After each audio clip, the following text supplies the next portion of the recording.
먼저 광고 드리도록 하겠습니다. 오는 주 토요일 날 3시에 23남전도회에 주최하는 어르신 식사 대접이 있습니다. 삼계탕하고 또 여러 가지 음식이 준비되었다고 합니다. 꼭 오셔서 함께 식사하고 또 좋은 교제 시간 나누기를 간절히 소망합니다. 나머지 교회 소식은 주부를 참조해 주시기 바라겠습니다. 감사헌금 드린 분이 있습니다. 우리 함께 짧게 기도하고 말씀 보도록 하겠습니다. 사랑하는 아버지, 감사합니다. 주님께 감사하는 마음으로 그 마음 중심을 다해서 하는 예물을 드리오니 이 손길을 받아주시고 하늘의 복으로 충만하게 채워주시옵소서.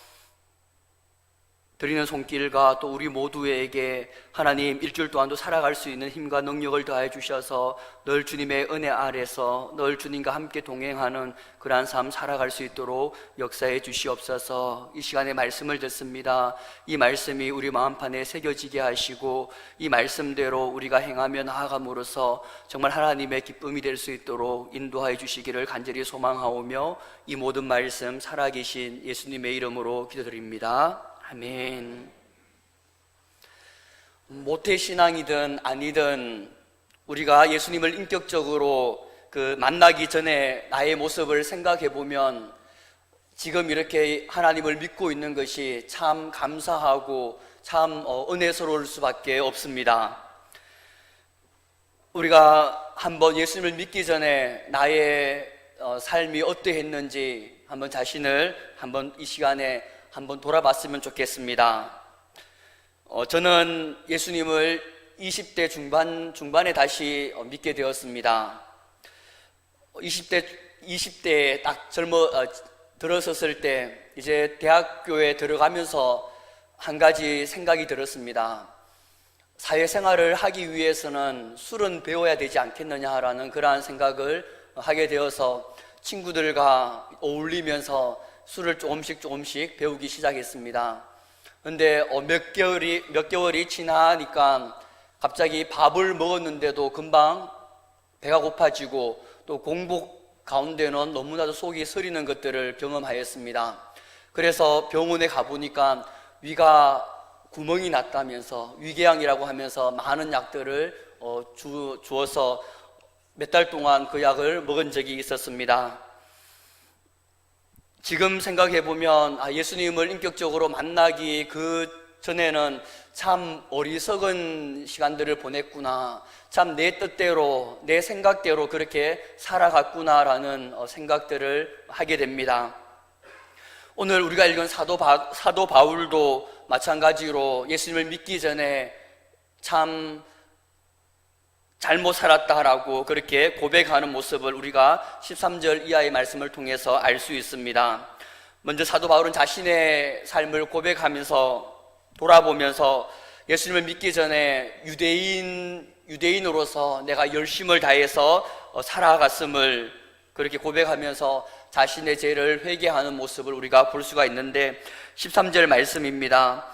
내가 이전에 유대교에 있을 때 행한 일을 너희가 들었거니와 하나님의 교회를 심히 박해하여 멸하고 내가 내 동족 중 여러 영갑자보다 유대교를 지나치게 믿어 내 조상의 전통에 대하여 더욱 열심히 있었으나 라고 그렇게 얘기합니다. 바울은 예수님을 믿기 이전에 유대교에 있었을 때 하나님의 교회를 심히 박해하였을 뿐만이 아니라 교회를 진멸하고자 그렇게 나아가기까지 하였고 또 유대교를 향한 열심이 있어서 다른 나이의 그 동료들보다 더욱더 열심을 내어서 하나님의 교회를 핍박하였다라고 그렇게 말하고 있습니다. 그러한 행동들을 자신이 지금 회개하면서 다시 한번 회상하고 있습니다. 그러나 하나님께서는 그런 나를 버려두지 아니하시고 나를 모태로부터 택하셨고 또 하나님의 은혜로 나를 부르셔서 이방인에게 예수님의 복음을 전하는 그러한 자로 나를 삼아주셨다라고 그렇게 깨닫게 되었습니다. 13절에 보면 이전에 유대교에 있을 때와 그리고 16절에 하나님이 은혜로 불을 썼을 때와, 이것은 완전히 180도 다른 삶을 살아가는 것이었습니다.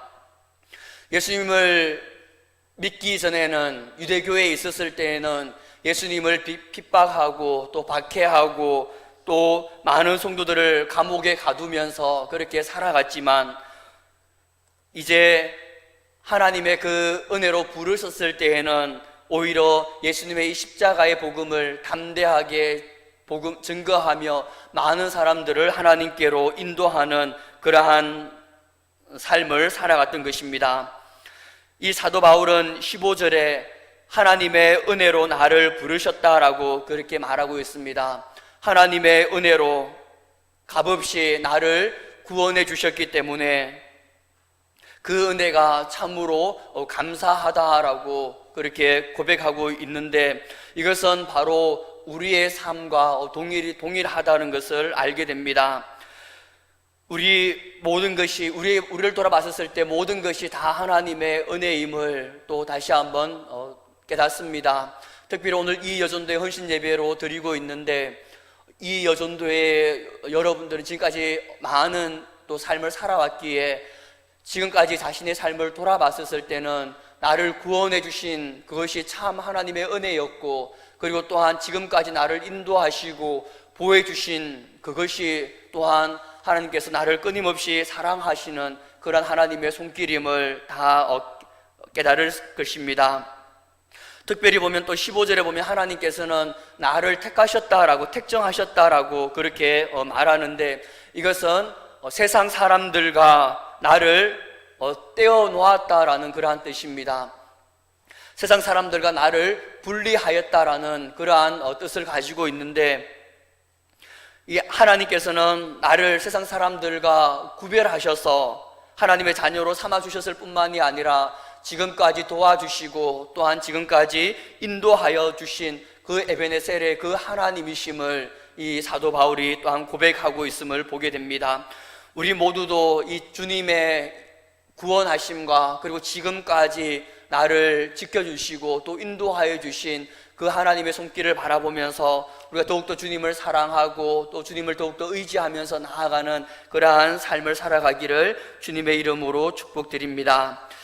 또 인간적으로 봤을 때는 이 사도 바울이 예수님을 믿게 되리라고는 어느 누구도 생각지 못하였을 것입니다.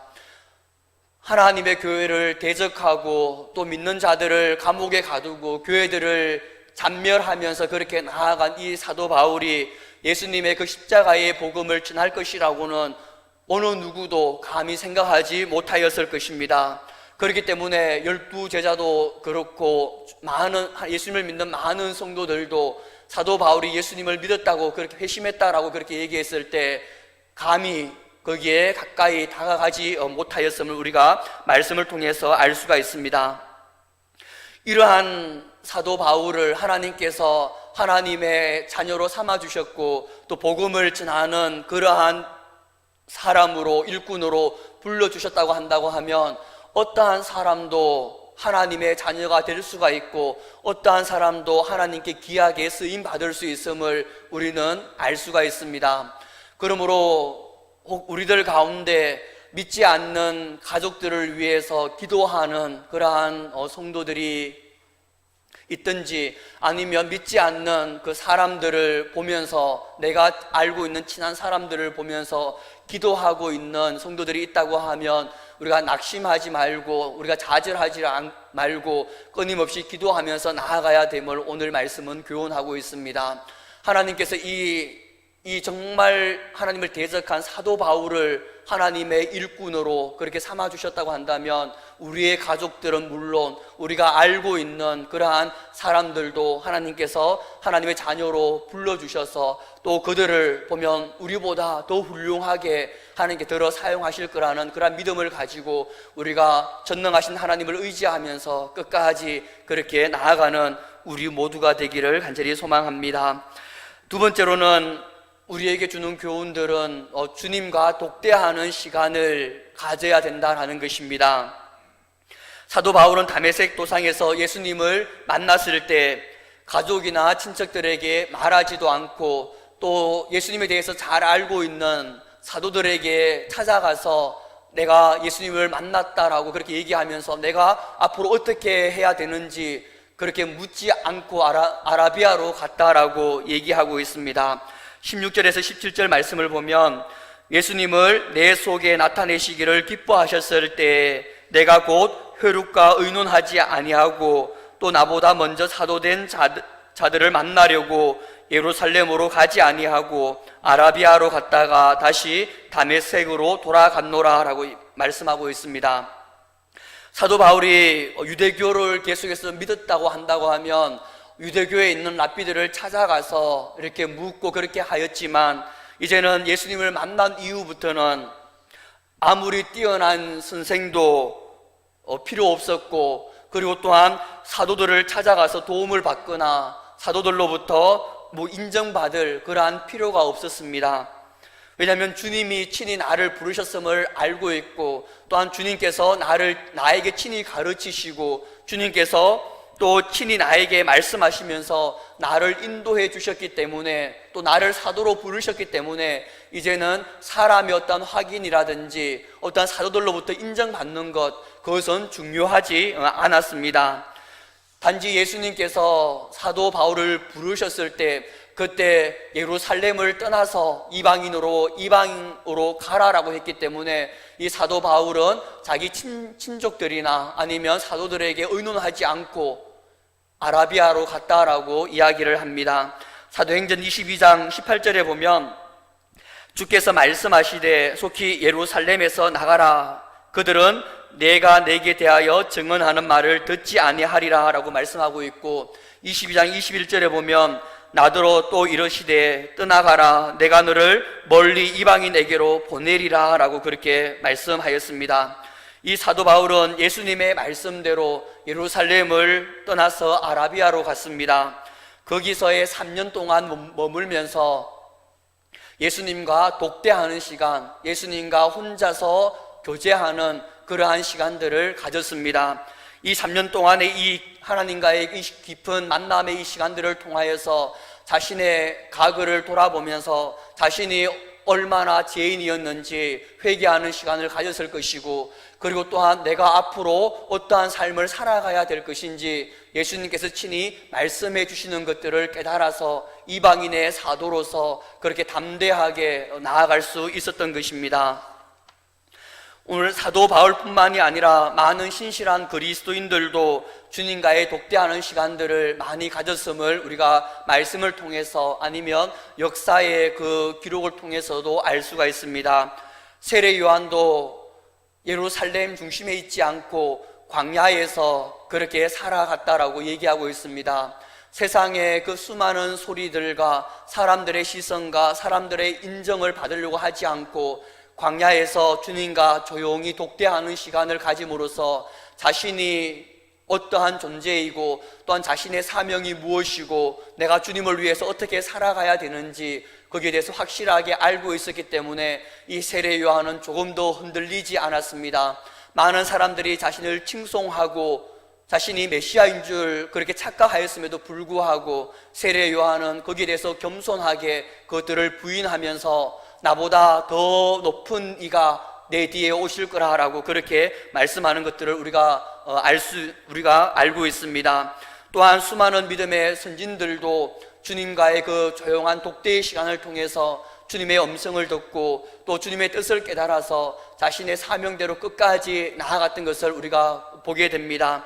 많은 선진들은 수도원에 가서 주님과의 독대하는 시간을 가졌고 또 많은 믿음의 선진들은 주님과의 조용한 그 시간들을 가짐으로써 순교의 그 길을 담대하게 걸어갈 수 있었던 것입니다. 오늘날 바쁜 삶을 살아가고 있는 우리에게 가장 중요한 것 중에 하나가 바로 이 주님과 독대하는 시간을 가지는 것입니다. 지금까지의 나의 삶이 세상의 가치관에 휩쓸리면서 살아가고 있지는 않은지, 또 지금까지의 나의 신앙이 주님께서 원하는 그러한 신앙의 삶을 살아가고 있는지, 지금까지의 나의 믿음이 주님 보시기에 합당한 믿음으로 내가 나아가고 있는지, 지금까지 내가 믿음의 경주를 잘 해오고 있는지 자신을 돌아보는 그러한 시간이 우리에게 요구되어지는 것입니다. 또한 이제까지 앞으로 남은 여생을 어떻게 내가 살아가야 할지를, 앞으로 남은 나의 사명이 무엇이고, 그리고 내가 주님을 위해서 무엇을 할 수 있고 주님께서 나에게 무엇을 원하시는지를 우리가 주님의 그 뜻과 마음을 깨닫기 위해서는 주님과의 조용한 독대의 시간을 우리가 가져야 되는 것입니다.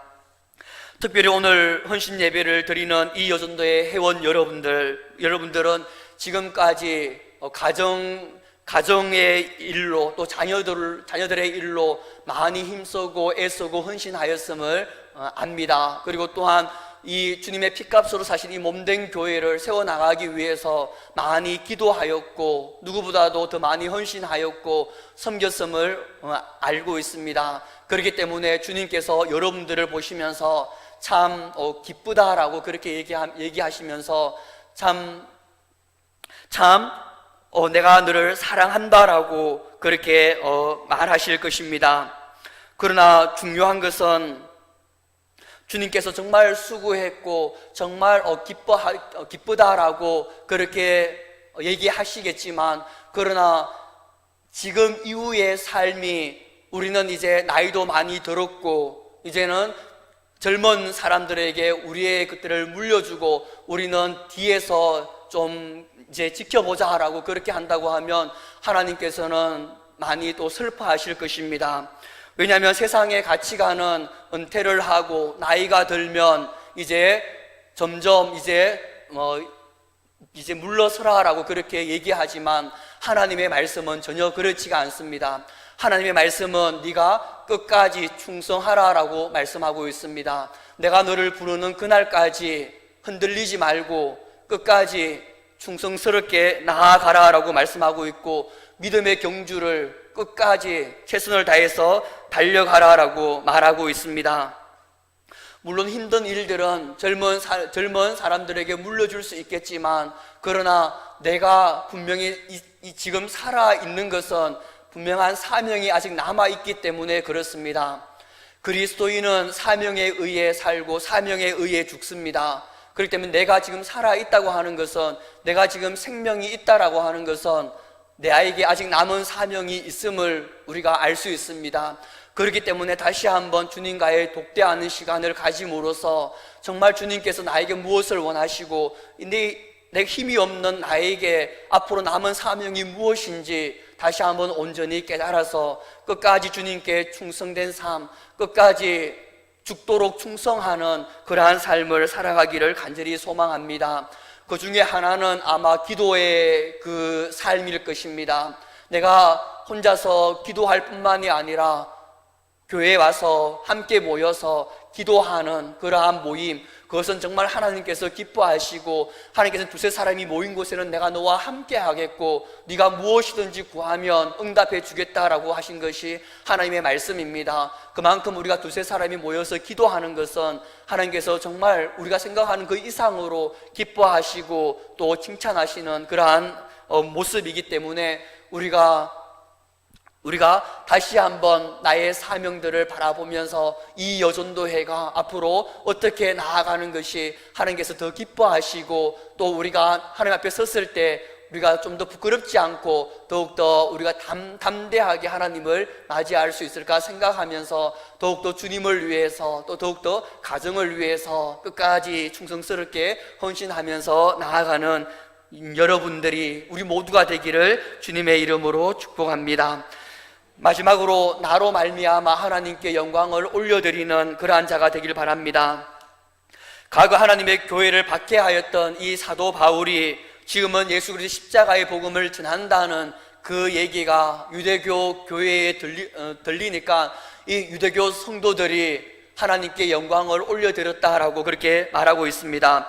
22절 이하를 보면 그리스도 예수 안에 있는 유대의 교회들이 나를 얼굴로는 알지 못하고 다만 우리를 박해하던 자가 전에 멸하려던 그 믿음을 지금 전한다 함을 듣고 나로 말미암아 하나님께 영광을 돌리니라 라고 그렇게 말합니다.